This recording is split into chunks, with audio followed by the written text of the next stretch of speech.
હવે આપણે છેલ્લે અનુકૂલનની અંદર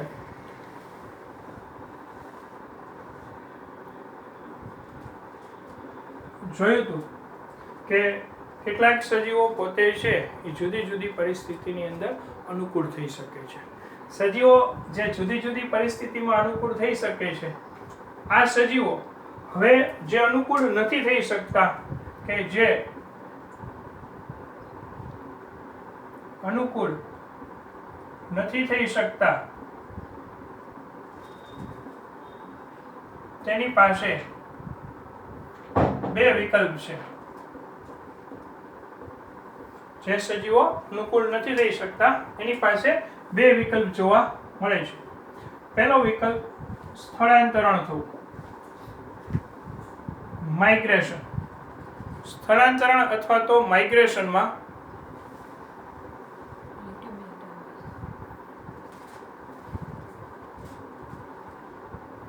પહેલો વિકલ્પ જોઈએ આપણે, સ્થળાંતરણ.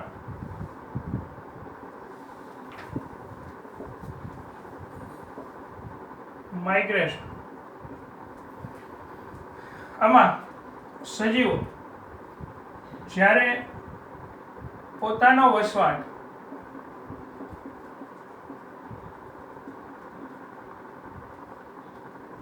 અનુકૂળ ન હોય ત્યારે સજીવો થોડા કે વધુ સમય માટે અનુકૂળ હોય તેવા વસવાટમાં જતા રહે છે, જેને કહેવાય છે સ્થળાંતરણ. એટલે કે સજીવો છે એને પોતાનો વસવાટ જ્યારે પ્રતિકૂળ બને, બાહ્ય પર્યાવરણીય પરિબળો એને પ્રતિકૂળ બને, આવા સમયે સજીવો પોતાનું નિવાસસ્થાન છોડી દે અને અનુકૂળ પર્યાવરણીય પરિબળો હોય એવા વસવાટની અંદર દાખલ થઈ અને પોતે અનુકૂળ થઈ શકે. ઉદાહરણ તરીકે જોવામાં આવે કે સાઇબિરિયન ક્રેન.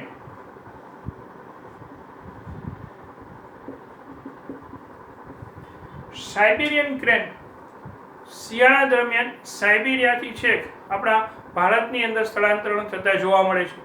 કારણ કે સાઇબિરિયામાં શિયાળા દરમિયાન તાપમાન -20 વહી જાય છે. સાઇબિરિયન ક્રેન નદી કિનારે વસવાટ કરતા પક્ષીઓ છે અને જે ખોરાક તરીકે જલજ માછલીઓ અને જલજ સજીવોનો ઉપયોગ કરે છે. જ્યારે તાપમાન -20 નીચે સાઇબિરિયામાં આવી જાય ત્યારે બધા જ જળાશયો છે એ બરફથી જામી જાય, એટલે એને ખોરાકની પ્રાપ્તિ મળતી નથી અને એટલું નીચું તાપમાન પણ સહન ન કરી શકે. એટલે સાઇબિરિયન ક્રેન સ્થળાંતરિત થઈ અને ભારતની અંદર રાજસ્થાનમાં છે ભરતપુર ખાતે આવેલા સરોવરમાં પોતે સ્થળાંતરિત થતા જોવા મળે છે. ફરી પાછું જ્યારે પર્યાવરણ અનુકૂળ થાય ત્યારે સાઇબિરિયન ક્રેન ફરી પાછા સાઇબિરિયાની અંદર સ્થળાંતરિત થતા જોવા મળે છે. આમ જ્યારે કોઈ પણ પ્રાણીઓને પોતાનો વસવાટ પ્રતિકૂળ હોય ત્યારે પોતાને અનુકૂળ હોય એવા વસવાટમાં સ્થળાંતરણ થતા જોવા મળે છે. આ ઘટનાને કહેવાય છે સ્થળાંતરણ. સ્થળાંતરણના અન્ય કેટલાક ઉદાહરણો પણ છે. દાખલા તરીકે કેટલાક સજીવો સ્થળાંતરણ દરમિયાન પોતાના વસવાટ છોડી અને કાયમી પણ અનુકૂળ વસવાટમાં સ્થળાંતરિત થતા જોવા મળે છે.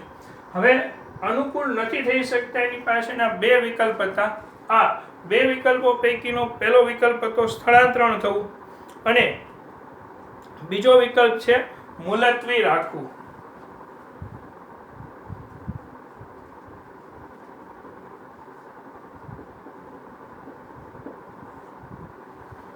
સસ્પેન્ડેડ.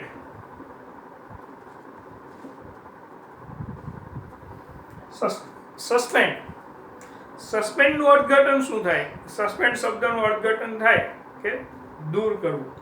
જે તે કાર્ય કરે છે એમાંથી જે તે વ્યક્તિને સસ્પેન્ડ કરી દીધો, એટલે કે મીન્સ કે એ વ્યક્તિને તેના કાર્યમાંથી દૂર કરી દીધો, હટાવી દેવો. સસ્પેન્ડનું ગુજરાતી અર્થઘટન આવું થાય કે આપણે આપણી સાપેક્ષમાં જોઈએ કે કોઈ વ્યક્તિ જોબ કરતો હોય અને લાંચ લેતા પકડાઈ ગયો, એને સસ્પેન્ડ કરી દેવામાં આવે. સસ્પેન્ડ કરી દેવું કે જે તે સમય માટે અમુક સમય પૂરતો એ વ્યક્તિને એના પદ ઉપરથી હટાવી લેવું. પણ અહીંયા આપણા ઇકોલોજીની અંદર સસ્પેન્ડેડ એટલે મુલતવી રાખવું એનું અર્થઘટન એવું થશે કે કેટલાક સજીવો પોતાની દેહધાર્મિક ક્રિયાઓ હોય છે એ દેહધાર્મિક ક્રિયાઓ અમુક સમય માટે સાવ ઘટાડી નાખે અને તેઓ સુષુપ્ત અવસ્થામાં વહી જાય. આ સજીવો શિયાળા અતિશય નીચા તાપમાનથી બચવા માટે શીત નિંદ્રા અને અતિશય ઊંચા તાપમાનથી બચવા માટે ગ્રીષ્મ નિંદ્રા ગુજારે છે. શિયાળામાં જ્યારે અત્યંત નીચું તાપમાન થાય ત્યારે તાપમાન સહન ન થાય એટલે કેટલાક સજીવો છે પોતે શિયાળા દરમિયાન પોતાની નિષ્ક્રિય અવસ્થામાં વહી જાય. જે દરમિયાન સજીવો મૃત્યુ નથી પામતા પણ સજીવો પોતાની દેહધાર્મિક ક્રિયાઓને અત્યંત નીચા દરે લઈ જાય છે અને નિષ્ક્રિય અવસ્થામાં વહી જાય, જેને શીત નિંદ્રા કહેવાય. એવી જ રીતના જે સજીવો ઊંચા તાપમાનથી બચવા માટે પોતાની સુષુપ્ત અવસ્થા કાઢે છે એને ગ્રીષ્મ નિંદ્રા. આ શીત નિંદ્રા અને ગ્રીષ્મ નિંદ્રા અનુક્રમે નીચા અને ઊંચા તાપમાનથી બચવા માટે છે પ્રાણીઓની અંદર. તો વનસ્પતિની અંદર જોઈએ તો વનસ્પતિમાં બીજ એ સુષુપ્ત અવસ્થા કાઢે છે. વનસ્પતિની અંદર બીજ છે એ સુષુપ્ત અવસ્થા કાઢે છે. બીજ જીવંત છે. બીજ પોતે પોતાની દેહધાર્મિક ક્રિયાઓ દર્શાવતું હોય છે પણ એની દેહધાર્મિક ક્રિયાનો દર અત્યંત ધીમો હોય છે કે જેનું જર્મિનેશન મીન્સ કે અંકુરણ થઈ શકતું નથી, બીજ સ્વરૂપે જ રહે છે. જ્યારે એને બાહ્ય પરિબળો બધા જ અનુકૂળ મળે ત્યારે એ જર્મિનેશન થાય અને પોતાની ક્રિયાશીલ અવસ્થામાં આવતું જોવા મળે છે. તો આવી જ રીતના શીત નિંદ્રા અને ગ્રીષ્મ નિંદ્રાના ઉદાહરણ તરીકે તો કે દેડકો શીત નિંદ્રા અને ગ્રીષ્મ નિંદ્રા છે એ દર્શાવતો જોવા મળે છે. ત્યાર પછી કેટલીક નીચલી કક્ષાના સજીવ ફૂગ, બેક્ટેરિયા પોતાના બીજાણુઓનું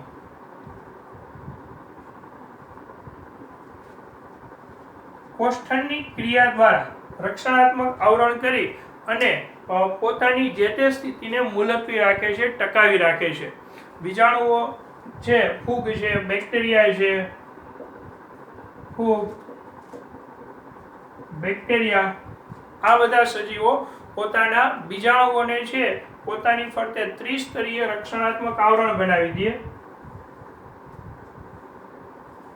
અને પોતે બહારની પ્રતિકૂળ પરિસ્થિતિથી રક્ષણ મેળવી સસ્પેન્ડેડ સ્થિતિની અંદર વહી જાય.